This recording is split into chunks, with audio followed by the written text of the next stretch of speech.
तो आज इससे पूर्व जो हमारी क्लास हुई थी राष्ट्रीय आंदोलन की, उसमें हमने जो है असहयोग आंदोलन से पहले की घटना की बात की थी। असहयोग आंदोलन की घटना के मध्य ही एक घटना है जिसमें ये हुआ था कि जो ब्रिटेन का युवराज था यानी कि प्रिंस ऑफ वेल्स, ये नवंबर 1921 में भारत में आता है और फिर वो दिसंबर में बिहार में आगमन करता है। इसका जो है वहाँ के राष्ट्रवादियों द्वारा विरोध किया जाता है। वैसे ही पहले जो मजहरूल हक थे उनकी जो एक पत्रिका जारी की गई थी द मदरलैंड, वो लाई गई थी राष्ट्रीयता की भावना को लोगों में जागृत करने के लिए, लोगों को जो है विदेशियों के बहिष्कार को बढ़ावा देने के लिए, जो है देसी वस्तुओं को बढ़ावा देने के लिए, खादी को बढ़ावा देने के लिए। यानी कि वो जो पत्रिका थी उसका मुख्य उद्देश्य जो था राष्ट्रीय जो है जागृति लाना, यानी राष्ट्रीय चेतना को जागृत करना युवाओं के मध्य या भारत में। तो इसी बीच जब युवराज 22 दिसंबर 1921 में युवराज यानी कि ब्रिटेन का जो युवराज था उस समय, उसका नाम था प्रिंस ऑफ वेल्स, पटना आता है। इस बात पर जो है पटना में हड़ताल कर देते हैं लोग, हड़ताल किया जाता है।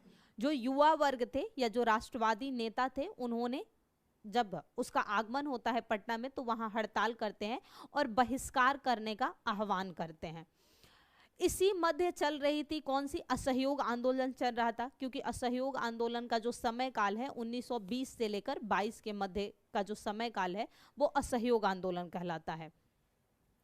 असहयोग आंदोलन का ठीक ठाक प्रभाव जो था वो बिहार पर पड़ा था। कहा जाता है कि बिहार पर जो राष्ट्रीय आंदोलन थे उसका प्रभाव अच्छा खासा देखने को मिला था, क्योंकि जब बिहार एक अलग प्रांत के रूप में गठित हुआ, कब, जब तृतीय दिल्ली दरबार का आयोजन हुआ, तब जाकर बिहार को बंगाल से अलग करके एक अलग प्रांत के रूप में कार्य करने का मौका मिला। अब उस समय का बिहार यानी कि साथ में उड़ीसा और उसके अतिरिक्त झारखंड, क्योंकि उड़ीसा 1935 के एक्ट से जो है अलग हुआ था और झारखंड 2000 में जाकर बिहार से अलग हुआ था। तो इस पूरे क्षेत्र में जो है एक राष्ट्रीय चेतना जागृत हो गई थी, खासकर युवाओं के मध्य, और उन्होंने जो राष्ट्रीय आंदोलन चल रहे थे उसमें बढ़ चढ़कर भूमिका निभा रहे थे। तो इसी आंदोलन को कैसे स्थगित किया गया था, चौरी चौरा कांड जो हुआ था गोरखपुर में, जो चौरी चौरा घटना हुई थी फरवरी 1922 में, उसके पश्चात क्या होता है, महात्मा गांधी इस आंदोलन को स्थगित कर देते हैं। असहयोग आंदोलन स्थगित हो जाता है, लेकिन इन आंदोलनों का बिहार पर व्यापक प्रभाव पड़ा था। युवाओं में खासकर कहा जाए तो व्यापक प्रभाव पड़ा था, और खासकर बिहार के मुजफ्फरपुर और शाहाबाद जिले की अगर बात की जाती है तो वर्तमान का आरा, बक्सर, कैमूर और एक और डिस्ट्रिक्ट आता है, आरा, बक्सर, कैमूर और रोहतास, ये सभी क्षेत्र जो है शाहाबाद रीजन के अंतर्गत आते थे। तो इन क्षेत्रों पर इन आंदोलनों का जो है व्यापक प्रभाव पड़ा था। इसके अतिरिक्त आरा, गया, मुंगेर, किशनगंज और पूर्णिया भी जो है प्रभावित रहे थे। लेकिन इन आंदोलन का जो मुख्य केंद्र था वो पटना था, क्योंकि पटना जो है राजधानी है, तो वो हमेशा से जो है, और मध्य में है तो पटना जो है हमेशा से जो भी आंदोलन होते थे उसका मुख्य केंद्र बनता था। लेकिन इससे में जो है सबसे जो गंभीर स्थिति रही, यानी जिन क्षेत्रों में सबसे गंभीर स्थिति देखने को मिली वो तिरहुत रीजन, यानी कि वर्तमान का जो चंपारण और उसके आसपास का जो क्षेत्र है, जिले हैं, वो तिरहुत के अंतर्गत आते हैं। तो सबसे गंभीर प्रभाव जो है हमें तिरहुत क्षेत्र में देखने को मिला। अब हुआ क्या कि जैसे ही असहयोग आंदोलन को स्थगित किया गया था, 10 मार्च को 1922 में महात्मा गांधी को जो है गिरफ्तार कर लिया जाता है, उन्हें जेल में कैद कर दिया जाता है। और फिर कुछ समय पश्चात जुलाई 1922 में क्या होता है, मजहरूल हक को द मदरलैंड पत्रिका में जो है कुछ लिखने के लिए जो है उनको गिरफ्तार कर लिया जाता है, यानी कि कुछ ऐसा ब्रिटिश विरोधी जो है लिखने पर उन्हें गिरफ्तार कर लिया जाता है। अब युवाओं में और भी जो है ये बात को लेकर जो है उनके बीच ये होता है कि जो है एक एक करके हमारी नेताओं को गिरफ्तार किया जाता है, तो वो और भी आंदोलन करने लगते हैं, हड़ताल करने लगते हैं, बहिष्कार करने लगते हैं। इसी असहयोग आंदोलन के दौरान एक और घटना हुई थी। पटना के पास एक फुलवारी शरीफ है स्थान, वहां पर मौलाना सजाद द्वारा जो है एक संगठन या संस्था बनाई गई थी, इमारत सरिया संस्था। और इसका कार्य क्या था इस संस्था का, तो मुस्लिम धर्म में जो सामाजिक या सांस्कृतिक उनके जो नियम है, इनका ही जो है प्रचार प्रसार करना। और इसको प्रचार प्रसार नहीं बल्कि जो सामाजिक और सांस्कृतिक उनके नियम है वो किसी भी सांस्कृतिक कानून से हटकर, यानी कि जो सरकारी संस्थाओं में कानून है वो अपना कार्य जो है स्वयं कर सकते हैं, यानी कि उनके जो नियम है वो अपने अनुसार चलेंगे, जो सरकारी नियम है उनसे इनका कोई संबंध नहीं होता था। और ये पूरा जो है बिहार, उड़ीसा और झारखंड उन सभी क्षेत्रों पर लागू होता था, मुसलमानों के लिए था। आगे फिर क्या हुआ, क्योंकि ये सिर्फ युवराज के आत्म, यहां से जो घटना हो रही है चर्चा, वो कह सकते हैं असहयोग आंदोलन व चौरी चौरा कांड। अब मैं एकदम डिटेल में असहयोग आंदोलन और चौरी चौरा घटना के बारे में नहीं बता रही हूँ, क्योंकि ऑलरेडी हमारी जो इंडियन मॉडर्न हिस्ट्री की क्लास हुई है तो वहां विस्तार से हमने इस बात की चर्चा की है। अब क्या हुआ कि असहयोग आंदोलन में भागलपुर से जिन्होंने मुख्य भूमिका निभाई थी वो कौन थे, दीप नारायण सिंह। बिहार में इसका जो प्रभाव रहा तो भागलपुर से दीप नारायण सिंह, मुंगेर जिले से मोहम्मद जुबैर नाम था, और मुजफ्फरपुर से मोहम्मद सफी ने जो है असहयोग आंदोलन में महत्वपूर्ण भूमिका निभाई थी। वर्ष 1922 में क्योंकि बिहार में 3 ही जो राष्ट्रीय कांग्रेस का वार्षिक अधिवेशन आयोजित किया जाता था, उसमें 3 जो है बिहार में आयोजित किए गए थे। एक 1912 में हुआ था बांकीपुर, यानी कि पटना बांकीपुर में आयोजित किया गया था।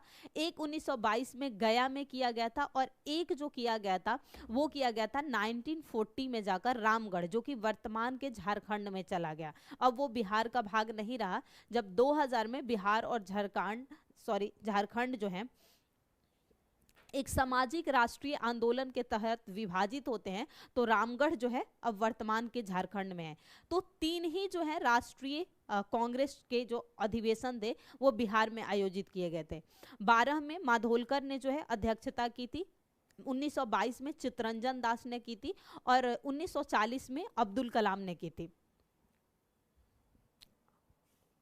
मौलाना आजाद जो थे, मौलाना आजाद जो नाम था उन्होंने की थी। वर्ष 1922 में कहाँ हुआ था, गया में हुआ था। यहाँ भी लिख लीजिए, 1912 में जो हुआ था वो बांकीपुर में हुआ था, और 1940 में 3 ही हुआ है वो रामगढ़ में। ये सारी जो फैक्ट्स हैं आपको बिल्कुल रटे होने चाहिए।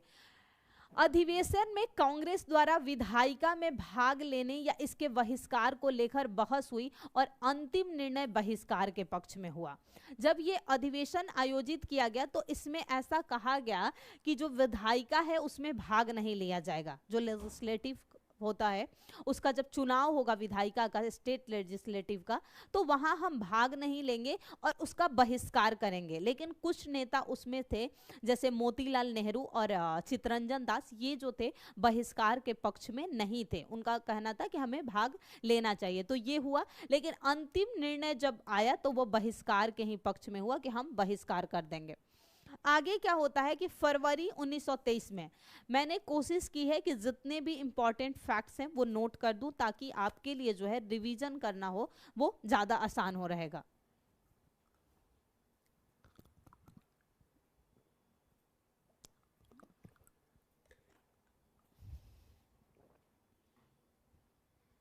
श्री नारायण प्रसाद की अध्यक्षता में, यानी कि श्री नारायण प्रसाद ने स्वराज दल का गठन किया। स्वराज दल का गठन भी कहाँ किया गया था, तो पटना में ही स्वराज दल का गठन किया गया था। आप जानते हैं कि 1922 में जब महात्मा गांधी को गिरफ्तार कर लिया जाता है तो उसी के पश्चात जाकर क्या होता है, 1923 में मोतीलाल नेहरू और CR दास जो थे, इन दोनों ने मिलकर स्वराज दल का गठन किया था। गुड आफ्टरनून पंकज, मॉर्निंग बहुत जल्दी होती है आपकी, क्या बात है। तथा अब्दुल बारी को सचिव का पद, दो होते हैं पद किसी भी संस्था में, एक सचिव का पद होता है और एक अध्यक्ष का पद होता है। तो अध्यक्षता श्री नारायण प्रसाद ने की स्वराज दल का, और सचिव का पद जो है अब्दुल बारी को दिया गया। फिर आगे जाकर क्या हुआ, 2 जून को पटना में इसका आरंभिक शुरुआती जो पहला बैठक आयोजित किया गया वो कहाँ किया गया, 2 जून को पटना में ही आयोजित किया। जी मैं बिल्कुल ठीक हूं, आप बताइए आप कैसे हैं। फिर आगे जाकर नवंबर 1923 में क्या हुआ, विधानमंडल में जो आम चुनाव हुआ, यानी कि उसमें क्या हुआ, विधानसभा के 8 यानी जो स्टेट लेजिस्लेटिव होता है वो, उसमें 8 और जो लेजिस्लेटिव काउंसिल होता है, परिषद और सभा, 2 होते हैं, एक सभा बोला जाता है एक परिषद। तो विधान परिषद में 10 जो स्थान है वो स्वराज पार्टी को प्राप्त हुई। यानी सभा की जब बात की जाती है तो वो प्राप्त हुई 8, और परिषद यानी काउंसिल जो है उसमें जो है 10 सीट स्वराज दल को ही प्राप्त हुई थी। नेक्स्ट, इसी बीच आप जानते हैं कि 1929 में साइमन कमीशन का गठन साइमन कमीशन का गठन क्यों होना था, जो 1919 का एक्ट लाया गया था। अच्छा, फीवर हो गया है इसलिए मॉर्निंग अभी हो रही है, अच्छी बात है। तो हुआ ये कि आप जानते हैं कि साइमन कमीशन का जो गठन करना था वो करना था 1919 के एक्ट के जांच के लिए, और वो भी 10 वर्षों पश्चात, यानी गठन करना था 1929 में, कि जो 1919 का एक्ट लाया गया है वो सही तरीके से जो है वो निर्णायक है या नहीं। लेकिन हुआ क्या कि साइमन कमीशन का गठन 1927 में ही कर दिया जाता है, और 1928 में साइमन कमीशन भारत आ जाता है, और इस बात पर पुरजोर जो है उसका विरोध होता है साइमन कमीशन का। और इसे एक और नाम दिया जाता है साइमन कमीशन को, श्वेत कमीशन। क्यों? क्योंकि इसमें जितने भी सदस्य थे सातों के सातों वो गैर भारतीय थे, यानी यूरोपीय सदस्य थे, इसलिए इसे श्वेत कमीशन कहकर बुलाया गया। कोई नहीं पंकज, आप मेडिसिन लेकर और आराम करिए। अनुग्रह नारायण सिंह के नेतृत्व में एक सर्वदलीय फिर बैठक बुलाई गई, यानी कि जब साइमन कमीशन पटना में आगमन करता है तो लोग यहाँ पर भी बहिष्कार करते हैं, उसे काले झंडे दिखाते हैं। तो होता यह है कि अनुग्रह नारायण सिन्हा के नेतृत्व में बिहार में एक सर्वदलीय बैठक का आयोजन हुआ, जिसमें बहिष्कार के लिए नौजवानों को संगठित करने और विरोध प्रदर्शन जैसे मुद्दे पर बहस हुई। यानी कि जब साइमन कमीशन आगमन करेगा तो क्या होगा, क्या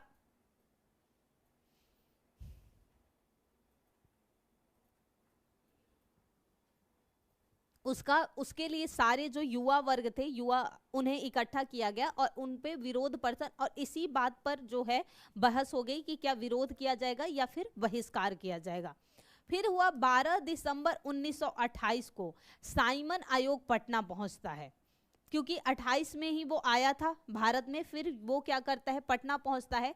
जब वो पटना पहुंचता है तो उसे काले झंडे दिखाए जाते हैं, विरोध प्रदर्शन युवाओं द्वारा किया जाता है और साइमन कमीशन का बहिष्कार किया जाता है। नेक्स्ट, अब साइमन जो कमीशन है उसके पश्चात जो मुख्य घटना थी वो था सविनय अवज्ञा आंदोलन, यानी प्रथम सविनय अवज्ञा आंदोलन, क्योंकि 2 सविनय अवज्ञा आंदोलन हुए हैं। एक हुआ है 1930 में और एक जो हुआ है 32 से 34 तक चला है। तो सविनय अवज्ञा आंदोलन का प्रस्ताव जो रखा गया था वो सबसे पहले 1929 का जो लाहौर का भारतीय राष्ट्रीय कांग्रेस का वार्षिक अधिवेशन था वहां पर रखा गया था। अब 1929 के वार्षिक राष्ट्रीय आंदोलन की जो अध्यक्षता की गई थी वो की गई थी जवाहरलाल नेहरू, और उसी समय जो है पहली बार स्वराज की मांग रखी गई थी, और रावी नदी के तट पर मध्य रात्रि को जो है झंडा फहराया गया था। वहां पर आपको वंदे मातरम, इनकलाब, इन सभी नारों के साथ ये किया गया था। तो 26 जनवरी को स्वाधीनता दिवस के रूप में मनाया गया था 1930 में। 1929 में प्रस्ताव रखा गया था और 1930 के 26 जनवरी को जो है स्वाधीनता दिवस के रूप में मनाया गया था। बिहार में भी उस दिन को स्वाधीनता दिवस के रूप में मनाया गया। हुआ ये कि 26 जनवरी 1930 को बिहार में भी स्वाधीनता दिवस के रूप में मनाया गया, पूरे भारत में ही हुआ था, वहां भी मनाया गया। और इस अवसर पर छात्र जो थे, खासकर युवा और छात्र वर्ग और स्कूल और कॉलेज के छात्र थे, वो जो थे सक्रिय भूमिका में, सबसे मुख्य भूमिका में वही नजर आए थे। कांग्रेस नेताओं द्वारा प्रांतीय विधायिका से त्यागपत्र दे दिया गया, यानी जो कांग्रेस के कुछ विधायक थे वो प्रांतीय विधायिका से जो है इस समय त्यागपत्र दे देते हैं, क्योंकि इसी समय फिर क्या होता है, सविनय अवज्ञा आंदोलन में ही महात्मा गांधी ने जो दांडी मार्च की यात्रा की थी, तो कई स्थानों पे जो है उस समय नमक बनाए गए थे। जिस प्रकार वो जाकर दांडी पहुंचकर नमक, मुट्ठी भर नमक लेकर नमक बनाया था, वैसे ही भारत के अलग अलग क्षेत्रों में जो है लोगों ने नमक बनाया था। तो बिहार की जब हम बात करें तो बिहार में नमक सत्याग्रह की शुरुआत 15 अप्रैल को की जाती है, 15 अप्रैल को की जाती है। और कहां पर, चंपारण और सारण, यानी जो तिरहुत का क्षेत्र है और सारण जिला जो छपरा कहलाता है, यहाँ जिलों पे नमकीन मिट्टी से नमक बनाया जाता है। इस समय याद रखिएगा महिलाओं ने भी जो है एकदम जो है सक्रिय भूमिका निभाई थी, क्योंकि कई क्षेत्रों में हम देखे थे, जैसे कि जब हम गुजरात की बात करते हैं, धरसना की बात करते हैं राष्ट्रीय स्तर पर, तो देखते हैं महिलाओं ने मुख्य भूमिका। ऐसे ही बिहार में भी कई महिलाओं ने जो है इस घटना के समय जो है महत्वपूर्ण भूमिका निभाई थी।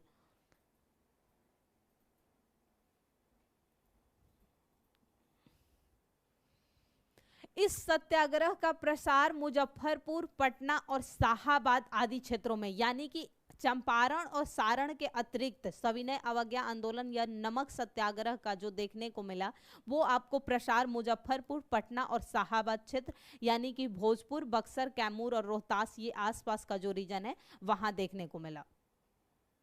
पटना में काफी समय यानी 16 से लेकर 21 अप्रैल तक लोग कई बार प्रदर्शन करे, यानी विरोध प्रदर्शन जो है चलता रहा बार बार जो है पटना, क्योंकि पटना मुख्य केंद्र हमेशा रहा, इसलिए यहां से विरोध प्रदर्शन जो है हमें सर्वाधिक देखने को मिला। फिर आगे क्या हुआ, 9 मई 1930 को बिहार प्रदेश कांग्रेस समिति ने, राष्ट्रीय स्तर के कांग्रेस समिति की यहाँ बात नहीं हो रही है, बिहार की, ये ध्यान रखिएगा, बिहार प्रदेश कांग्रेस समिति ने विदेशी वस्त्रों और शराब की दुकानों के आगे धरना देने का प्रस्ताव रखा था, क्योंकि इसी समय ये दो घटनाएं भी होती थी, विदेशी वस्त्रों को जलाने और शराब की दुकानों के आगे धरना देने की बात। तभी तो आगे जाकर जब गांधी इरविन समझौता होता है तो उसमें इस बात को रखा जाता है महात्मा गांधी द्वारा, जब महात्मा गांधी और इरविन के बीच समझौता है होता है, और फिर जाकर ये होता है कि कांग्रेस जो है वो गोलमेज सम्मेलन और द्वितीय गोलमेज सम्मेलन में जो है पहली बार कांग्रेस की तरफ से कोई भाग लेता है। राम राम जी। इसी मध्य स्वदेशी के प्रचार और विदेशी वस्त्रों के बहिष्कार की भावना लोगों में इतनी प्रबल हुई कि छपरा जेल में, यानी कि सारण की बात हो रही है, जब स्वदेशी का प्रचार प्रसार बहुत तेजी से होने लगा, लोगों के मध्य विदेशी वस्तुओं का बहिष्कार होने लगा, खादी को बढ़ावा दिया जाने लगा, तो इसी बीच क्या हुआ कि छपरा जेल के कैदियों ने विदेशी वस्त्र पहनने से इनकार पूरी तरह कर दिया। बोले कि या तो हमें जो है खादी का कपड़ा या जो स्वदेशी वस्त्र है वो भी ले, वरना हम निःवस्त्र रहेंगे। और फिर जब उन्हें नहीं दिया गया तो उन्होंने जो है निःवस्त्र रहने का निश्चय किया, और ये आंदोलन जो है बिहार में काफी सक्रिय रहा था कि लोगों ने जो है स्वदेशी के मांग में जो है निःवस्त्र रहे थे जेल के अंदर। फिर पटना में मई 1930 में स्वदेशी लीग की स्थापना होती है। किसकी स्थापना की जाती है? मई 1930 में स्वदेशी लीग पटना उसे कहा जाता था, उसकी स्थापना हुई, लेकिन जिसके अध्यक्ष कौन थे? सर अली इमाम को जो है इस पद की अध्यक्षता दी गई थी। आगे इसी आंदोलन के समय बिहार में चौकीदारी कर बंद करने के लिए भी आंदोलन चलाए गए। पहले क्या होता था, चौकीदारी कर भी दिया जाता था, जो चौकीदार रखे जाते थे तो आपके घरों की सुरक्षा के बदले आपसे कर लिया जाता था कि अगर हम आपके घर की रक्षा कर रहे हैं, सुरक्षा दी जा रही है, तो आपको जो है कर इसके बदले देना पड़ेगा। तो इसके लिए भी लोगों ने जो है वो आंदोलन शुरू किया।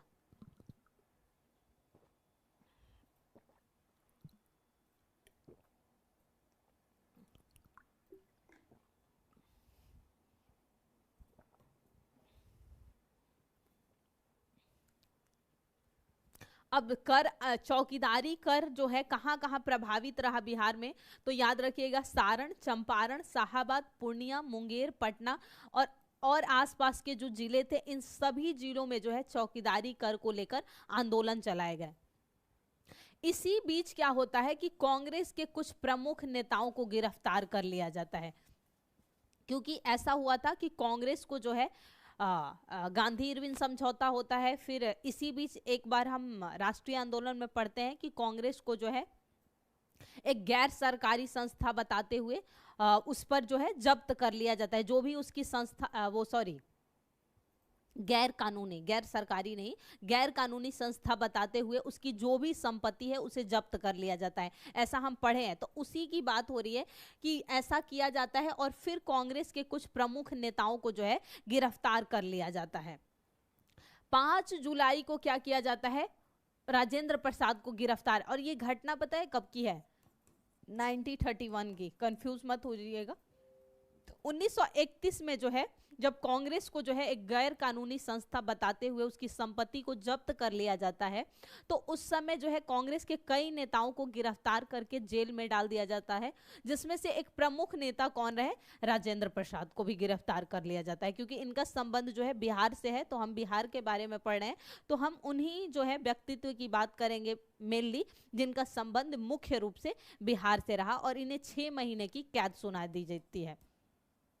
आगे फिर 14 जनवरी 1932 को, फिर 6 महीने बाद वो जब निकल जाते हैं, तो पुनः एक बार फिर क्या होता है, 14 जनवरी 1932 को राजेंद्र प्रसाद, बिहार के ब्रज किशोर प्रसाद और कृष्ण बल्लभ सहाय आदि को बंदी, यानी कि यहां पर पुनः एक बार इन्हें बनाया जाता है,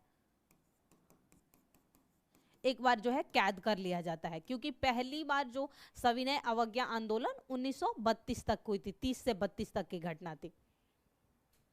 फिर क्या हुआ 26 जनवरी को, क्योंकि 26 जनवरी को ही पहली बार स्वाधीनता दिवस के रूप में मनाया गया था, तो पुनः एक बार क्या होता है बिहार में 1932 में भी 26 जनवरी को संपूर्ण बिहार में स्वाधीनता दिवस के रूप में मनाया जाता है। यानी कि पूरे बिहार में फिर 1932 में भी जाकर है, क्योंकि पहली बार 1930 में मनाया गया था 26 जनवरी 1930 को, जबकि जवाहरलाल नेहरू ने रावी के तट पर जो है झंडा फहराया था।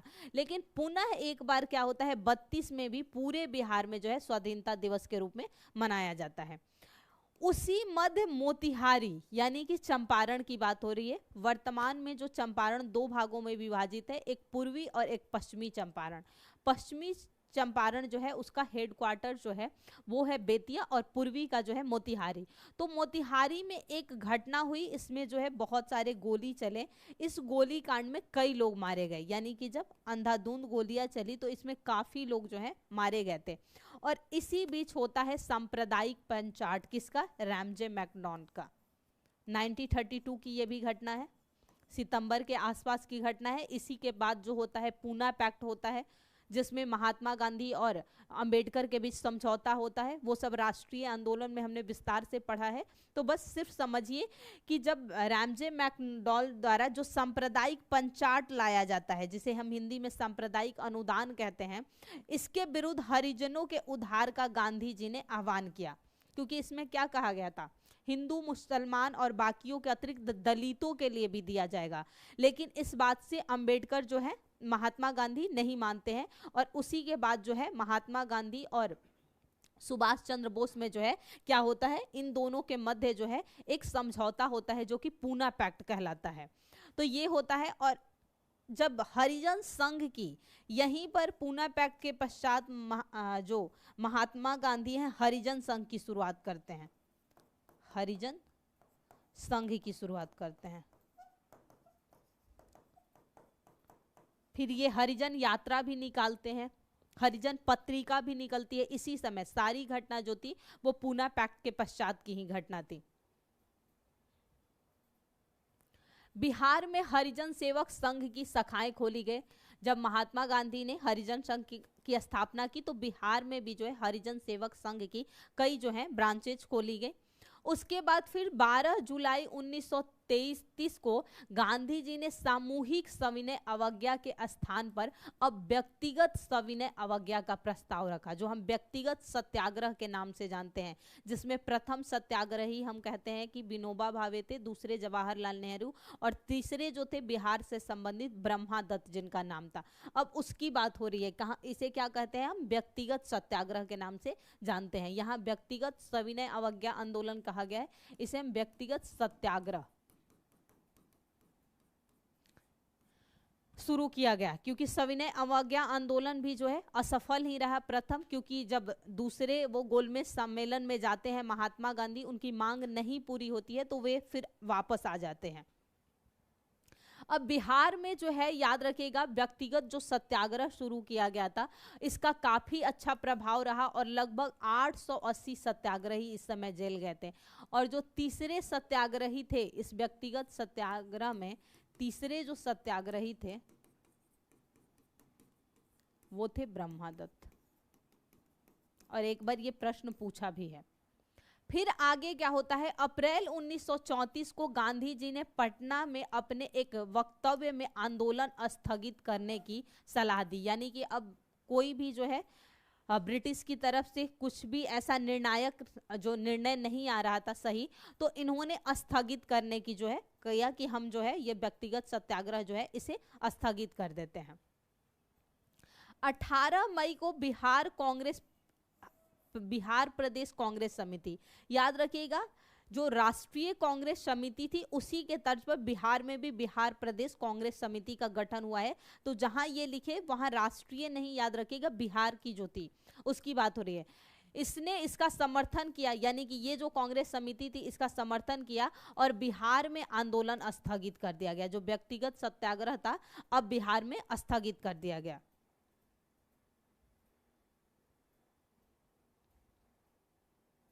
जी जरूर बोलिए, बट पढ़ाई की बात हो तब बोलिएगा, उससे अलग नहीं। बिहार में कांग्रेस सोशलिस्ट पार्टी का गठन हुआ। फिर क्या हुआ, जब ये आंदोलन कराए गए उस स्थगित कर दिया गया तो उसके पश्चात जो है बिहार में सोशलिस्ट पार्टी का गठन किया गया। किसकी, कांग्रेस सोशलिस्ट पार्टी, यानी कांग्रेस समाजवादी पार्टी का गठन किया गया। फिर वर्ष 1927 में पटना युवा संघ की स्थापना हुई और 1929 तक इसकी शाखाएं बिहार के अनेक स्थानों पे। सबसे पहले तो जब स्थगित किया गया तो क्या स्थापित किया गया, कांग्रेस सोशलिस्ट यानी समाजवादी पार्टी का गठन हुआ। उसके पश्चात 1927 में जो हुआ था एक, याद रखिएगा क्योंकि ये तो बाद की घटना है, 34 की बात है, उससे पहले ही याद रखिएगा कि 27 में पटना में युवा संघ की भी स्थापना की गई थी और 29 में उसकी कई शाखाएं जो हैं ब्रांचेज अलग अलग स्थानों पर बिहार में जो है स्थापित कर दी गई थी। फिर हम बात करते हैं किसान सभा के, क्योंकि कई किसान सभा हुए थे बिहार में। जो राष्ट्रीय स्तर पे किसान सभा हुआ था उससे पहले बिहार में किसान सभा की स्थापना हुई थी, ये बात याद रखिएगा। किसान सभा वर्ष 1922-23 में किसान सभा का गठन किसने किया, बिहार की बात हो रही है, शाह मोहम्मद जुबैर और श्री कृष्ण सिंह द्वारा। दो लोगों ने मिलकर, याद रखिएगा 1922-23 में जो है शाह मोहम्मद जुबैर और श्री कृष्ण सिंह द्वारा मुंगेर में जो है किसान सभा का गठन किया गया पहली बार। लेकिन इस सभा का जो है औपचारिक ढंग से स्थापना जो हुई वो जाकर 1928 में हुई थी और 1936 में जाकर राष्ट्रीय स्तर पे जो है किसान सभा का गठन किया गया था, जिसकी अध्यक्षता किसने की थी, स्वामी सहजानंद से। यहाँ भी अध्यक्षता जो की गई थी स्वामी सहजानंद द्वारा, लेकिन जो राष्ट्रीय स्तर पर की गई थी 1936 में लखनऊ में किसान सभा का गठन, याद रखिएगा वहाँ पर अध्यक्षता की गई थी स्वामी सहजानंद सरस्वती द्वारा और जो सचिव थे वो आगा खां थे, आगा खां नहीं थे सॉरी, उनका नाम जो था एग्जैक्ट याद नहीं आ रहा है, मैं बता रही हूँ, अध्यक्ष जो थे ऐसे ही उनका कुछ नाम था। नवंबर 1929 में सोनपुर मेला के अवसर, आप जानते हैं बिहार में जो है सबसे बड़ा पशुओं का मेला लगता है वो सोनपुर में लगता है। तो सोनपुर मेला के अवसर पर एक सभा में प्रांतीय किसान सभा की स्थापना विधिवत तरीके से की गई। यानी पहली स्थापना 22-23 में की गई और उसके बाद औपचारिक ढंग से जो हुई 1928 में की गई थी। लेकिन फिर 29 में जाकर सोनपुर जो मेला, जिसमें देखिएगा कि चाहे वो पशु मेला हो, हर तरह के सामान जो है इस मेले में, वो छतरपुर मेला के नाम से जाना जाता है। शायद 1 महीने तक ये मेला आयोजित किया जाता है। तो इसी मेले के अवसर पे जो है प्रांतीय किसान सभा का जो है विधिवत तरीके से जो है वो गठन किया गया, स्थापना कर दी गई। एक राजनीतिक दल यूनाइटेड पॉलिटिकल पार्टी की स्थापना। फिर क्या हुआ, इसी समय जो है आपको 1932 में एक और जो है राजनीतिक दल का गठन हुआ था, जिसका नाम था यूनाइटेड पॉलिटिकल पार्टी। ये 1932 की बात है, याद रखेगा।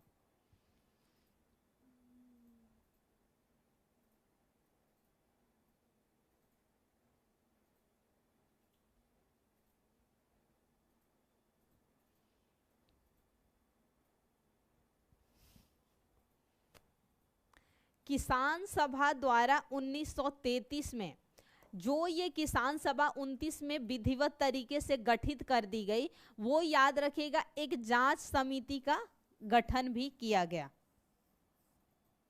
यानी किसान सभा द्वारा जो है एक जांच समिति का जो गठन किया गया फिर से वर्ष 1933 में, और जो राष्ट्रीय स्तर पे लखनऊ में किसान सभा का गठन किया गया था वो 1936 में, याद रखिएगा। और इसकी भी अध्यक्षता जो ये बनाया गया था 29 वाला, याद रखिएगा, इसकी अध्यक्षता स्वामी सहजानंद सरस्वती द्वारा ही की गई थी। वर्ष 1936 में, यहां देखिए साफ साफ लिखा है 36 में, अखिल भारतीय किसान सभा का गठन किया गया। अध्यक्षता किसने की? सहजानंद।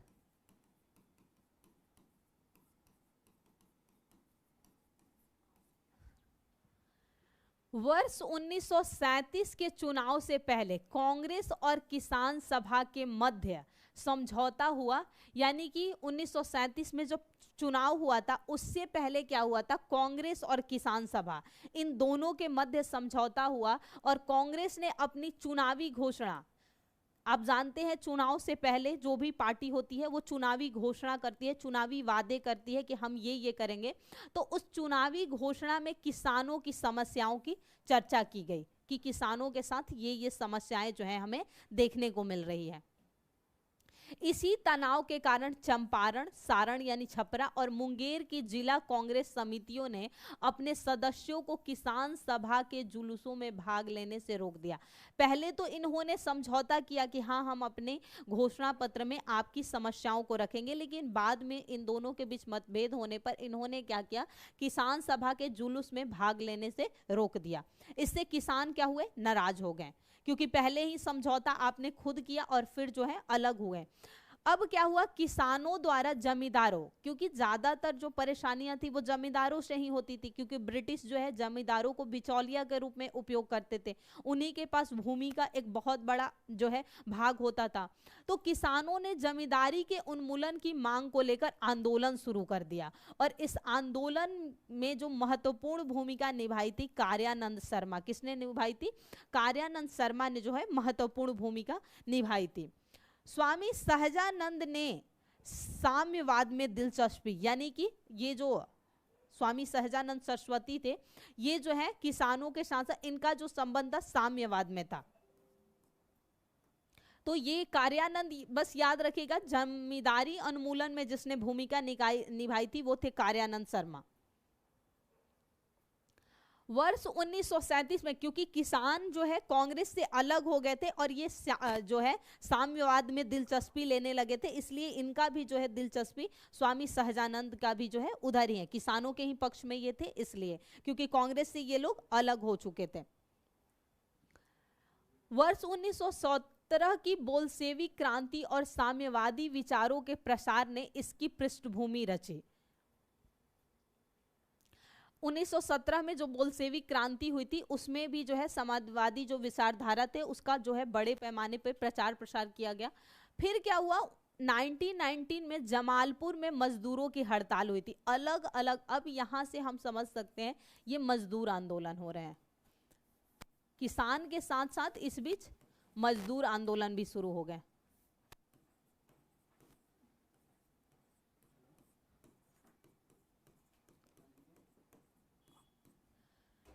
तो इसकी बीच जो है किसानों के साथ साथ मजदूर आंदोलन भी शुरू हो गए।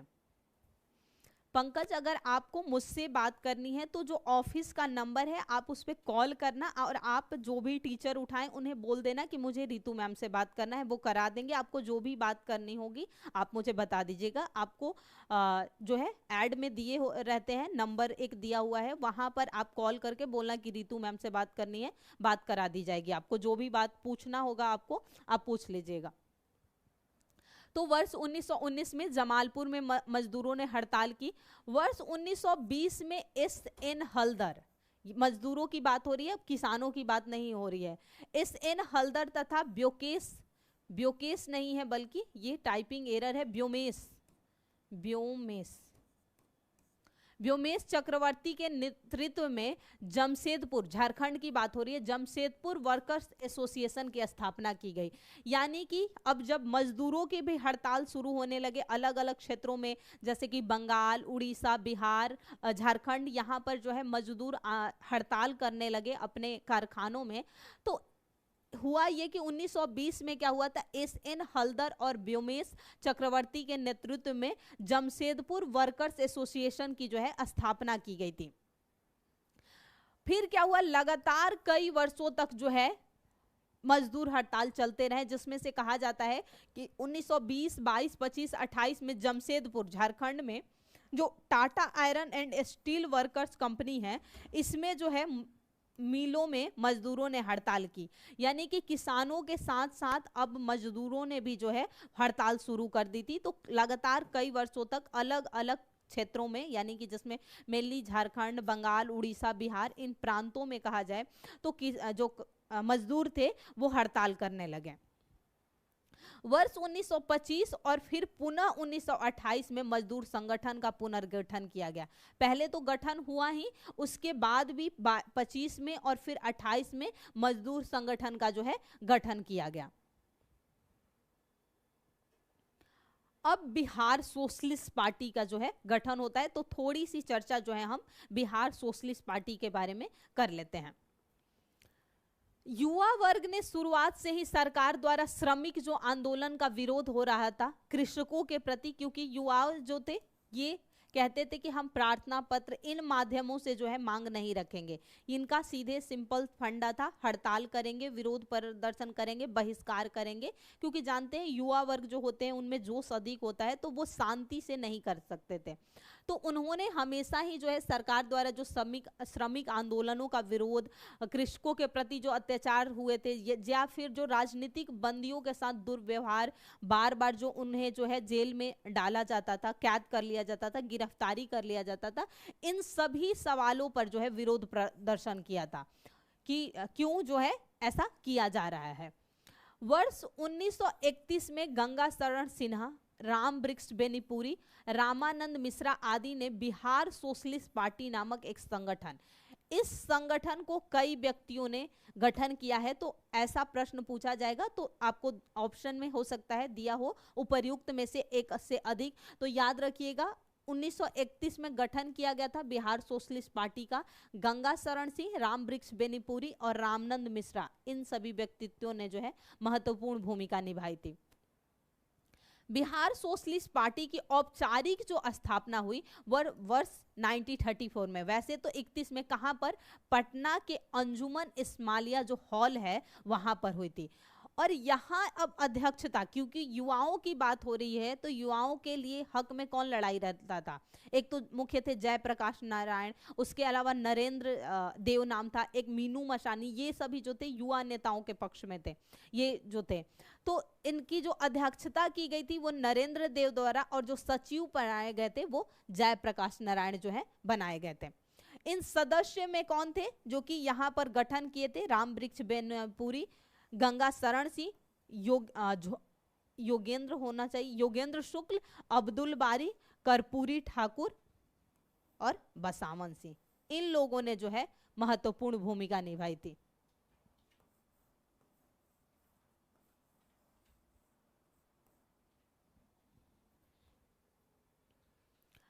वर्ष 1929 में झरिया में अखिल भारतीय ट्रेड यूनियन कांग्रेस का अधिवेशन हुआ। यानी कि झारखंड की बात की जा रही है। 1929 में जो है अखिल भारतीय यानी कि राष्ट्रीय स्तर पे जो है ट्रेड यूनियन कांग्रेस का अधिवेशन किया गया। 1939-40 के दौरान झरिया, झारखंड, जमशेदपुर, धनबाद यानी झारखंड में, जो अब की झारखंड राज्य में है, अनेक बार हड़तालें, यानी कि झारखंड ही जानते हैं मिनरल्स के लिए प्रसिद्ध है, क्योंकि जब बिहार और झारखंड एक साथ था तो मिनरल्स तो मेनली झारखंड में ही पाए जाते हैं। बिहार में वर्तमान में बात की जाए तो दक्षिणी हिस्से के कुछ भागों में आपको कुछ मिनरल्स पाए जाते हैं, वो भी बहुत कम मात्रा में। मिनरल्स मेनली जो पाए जाते हैं वो झारखंड में। तो हड़तालें जो ज्यादातर मजदूरों की होती थी वो वहीं पर हुई थी। सुभाष चंद्र बोस, अब्दुल बारी, जयप्रकाश नारायण आदि ऐसे कुछ महत्वपूर्ण नेता जिन्होंने इन आंदोलनों में महत्वपूर्ण भूमिका निभाई थी, क्योंकि ये जयप्रकाश नारायण, युवाओं की बात, सुभाष चंद्र बोस भी, अब्दुल बारी, तो इन लोगों ने जो है ये जो आंदोलन चल रहे थे इनमें जो है महत्वपूर्ण भूमिका निभाई थी। सुभाष चंद्र बोस ने वर्ष 1928 की जमशेदपुर मजदूर हड़ताल जो हुआ था, झारखंड में जो हुआ था हड़ताल, उसको समाप्त करने तथा मजदूरों एवं प्रबंधकों के मध्य समझौता कराने में, यानी कि जो मजदूर थे और जो मिल मालिक थे इन दोनों के मध्य समझौता कराने में जो है महत्वपूर्ण भूमिका जिन्होंने निभाई थी वो थे सुभाष चंद्र बोस। फिर बिहार प्रांतीय फॉरवर्ड ब्लॉक की भी स्थापना की गई, क्योंकि सुभाष चंद्र बोस ने ही फॉरवर्ड ब्लॉक की स्थापना की थी। तो बिहार प्रांतीय फॉरवर्ड ब्लॉक की कार्यकारिणी की बैठक जो हुई थी वो 20 अक्टूबर 1940 को पटना में की गई थी। इसलिए ये जो भी राष्ट्रीय आंदोलन रहे, याद रखिएगा, इनका जो है प्रभाव बिहार में व्यापक तौर पे रहा था और यहाँ के बहुत सारे ऐसे व्यक्तित्व थे जिन्होंने इन राष्ट्रीय आंदोलनों में महत्वपूर्ण भूमिका निभाई थी। चाहे वो छात्रों की बात की जाए, युवाओं की बात की जाए या महिलाओं की बात की जाए, इन सभी ने जो है इन राष्ट्रीय आंदोलन में व्यापक तरीके से सक्रिय रहते और इसका प्रभाव काफी जो है हमें बिहार में देखने को मिला था। वर्ष 1927 में मणिंद्र राय के नेतृत्व में पटना में युवक संघ की स्थापना हुई। किसकी स्थापना की गई थी? पटना में युवक संघ, जिसको हम युवक संघ पटना भी कहते हैं, युवक संघ पटना। खादी के प्रचार यानी स्वदेशी की मांग, विदेशी वस्तुओं के बहिष्कार और राष्ट्रीय भावना को जगाने भारत छोड़ो आंदोलन, कब की बात हो रही है? 1942 में भी छात्रों और युवकों ने निर्णायक भूमिका निभाई। अभी हम आगे बात करेंगे इन सब की। तो याद रखिएगा, जो भी राष्ट्रीय आंदोलन रहे, एक तो इसका प्रभाव जो था बिहार के व्यापक क्षेत्रों पे था, बड़े पैमाने पर था और यहाँ के युवा, छात्र, महिलाएं और जो भी प्रमुख व्यक्तित्व थे इन आंदोलनों में सक्रिय भूमिका निभाए थे। तो इसीलिए हमने राष्ट्रीय आंदोलन जो है रहा वो पहले पढ़ चुके हैं हम, तो हमें सिर्फ उन्हें बिहार के परिप्रेक्ष्य में ही समझना है। मैंने कोशिश की है जितने भी इम्पोर्टेंट फैक्ट्स हैं इन्हें यहाँ पर मैंने नोट डाउन कर दिया है, ताकि जब आपको रिवाइज करना हो आपके लिए जो है आसान होगा। आप अगर 2-3 बार अच्छे से इसे रीड कर लेंगे तो फैक्ट्स अच्छे से याद हो जाएंगे, क्योंकि बिहार स्पेशल में जो प्रश्न पूछे जाएंगे वो ज़्यादा आपके फैक्ट बेस्ड जो होंगे वो प्रश्न होंगे, तो ये याद रखिएगा।